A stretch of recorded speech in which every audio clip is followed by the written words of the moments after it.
Maraqlı videodur. Yəqin ki, işi bilənlər dərhal başa düşdü ki, burada nə baş verirdi. Svetoforun qırmızı işığında hərəkət edən sürücünü gördünüz. Və niyə bu hadisə baş verdi, onu izah edəcəyik ki, sürücülər yol hərəkəti qaydalarına əməl etsinlər. Nişanlara, nişanlanma xətlərinə, svetoforlara doğru düzgün yanaşsınlar, baxsınlar və onun tələblərini yerinə yetirsinlər. Videoya bir də başdan baxacağıq. Bax, bu ağ rəngli avtomobil görürsünüz. Sürücü yəqin ki, bu rəqəmlərə aldandı. Burada görürsünüz, svetoforun saniyələri gedir. Bir də yeri baxırıq. Neçədir bunun nömrəsi? 830. Rəqəm düşdü 0-1-də dayandı. O da hesab elədi ki, 0-1-dirsə ardınca yaşıl yanacaq. Amma yaşıl yanmadı. Çünki svetoforun əsas bölməsində görürsünüz, qırmızı hələ də yanır. Bu niyə belə olur?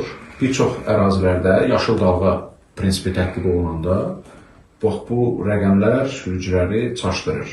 Və yol hərəkəti haqqında qanun tələbinə görə sürücü hərəkətdə olarkən, sükan arxasında olarkən bu əlavə bölməni, bu rəqəmləri yox, bu əsas işığı əsas götürməlidir. Svetoforun əsas bölməsi budur. Bunun göstərişlərinə əməl etmək lazımdır. İndi bir çox yerlərdə rəqəmlər sürücülərin həm işinə yarayır, bəzən də bax, belə problemlərlə üz-üzə qoyur. Burada da yəni bu svetoforun ya bu rəqəmlərin heç bir günahı yoxdur. Günah bu sürücüdədir ki, o hərəkəti davam etdirir. İnzibati Xətalar Məcəlləsinin 327.2-ci maddəsi ilə də 100 manat 3 bal cərimələnib. Bu görüntünü yaymaqda məqsədimiz odur ki, sürücülərə bir daha məlumat verək. Qırmızı işıqda dayanarkən bu sürücü kimi bu saniyələrə diqqət etməyin. Əsas bölməyə baxın. Görürsünüz, bax, onun hərəkəti bu BD-dir deyəsən. Bunu da həvəsləndirdi və o yanında digər bir Çin maşınıdır. Diqqət edirsinizsə, o da belə deyək də, Türkiyəyə getmək məsələsidir. Fikir verirsə, bax, bunun hərəkəti bunu çaşdırdı, bu tez ayrıldı, stop xətti keçmədi.